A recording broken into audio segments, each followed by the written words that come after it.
বিশ্ববাসীরা দেখবে একটা ডালিমের নিচে একটা পরিবার আশ্রয় নিতে পারবে। এত স্পেসিফিকলি বলা হয়েছে হাদিসগুলোতে। নবী সাল্লাল্লাহু আলাইহি ওয়াসাল্লাম বলেছেন যে 10 জন ঘোড়সাওয়ার, কয়জন ঘোড়সাওয়ার? 10 জন ঘোড়সাওয়ার বের হবে ইমাম মাহদির সময়, যারা খোঁজ নিতে যাবে যে দেখি দাজ্জাল বের হয়েছে কিনা। ঘোড়ায় করে খোঁজ নিতে যাবে, দেখি দাজ্জাল বের হয়েছে কিনা।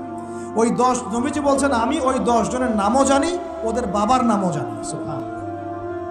এত স্পেসিফিক জ্ঞান দেওয়া হয়েছে আল্লাহর পক্ষ থেকে নবী সাল্লাল্লাহু আলাইহি ওয়াসাল্লামকে। তার হাদিস থেকে বলছি, ডালিমের নিচে পরিবার আশ্রয় নিতে পারে। তো অনেকে হয়তো হাসবে, কি বলে একটু উল্টা পাল্টা কথা, তাই না?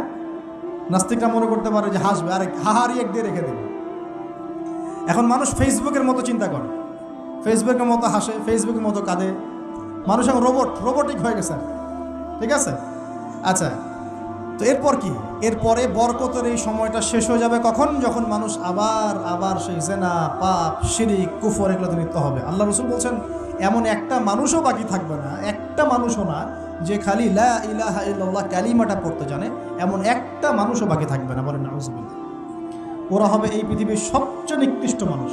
ওদের চেয়ে নিকৃষ্ট কোনো মানুষ এই পৃথিবীতে হবে না। এখনও কি এরকম সময় আসে নাই? এখন কি লা ইলাহা ইল্লাল্লাহ আছে না? পূর্ণাঙ্গ প্রয়োগটা নাই, কিন্তু কালিমা তো আছে কি না? তখন নবীজি বলছেন এমন একটা যুগ আসবে যে লা ইলাহা ইল্লাল্লাহ বলার মতো একটা মানুষ খুঁজে পাওয়া যাবে না।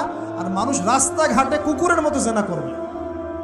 রাস্তাঘাটে কুকুর যেমন সঙ্গম করে না রাস্তাঘাটে, ওই রকম করে মানুষ রাস্তাঘাটে জেনা করবে। ওই সময়ে আল্লাহ রাব্বুল আলামিন পশ্চিম দিক থেকে সূর্য উঠাবে। কোন দিক থেকে? সূর্য সত্যি সত্যি পশ্চিম দিকে উঠবে। পৃথিবী একদিকে ঘুরছে না এখন, কে জানে আল্লাহ পাক পৃথিবীর ঘূর্ণন থামিয়ে উল্টা দিকে ঘোরাতে পারেন না? অবশ্যই পারেন। আল্লাহ পাকের জন্য এটা খালি বলা, কুন ফায়াকুন, হও হয়ে যাও।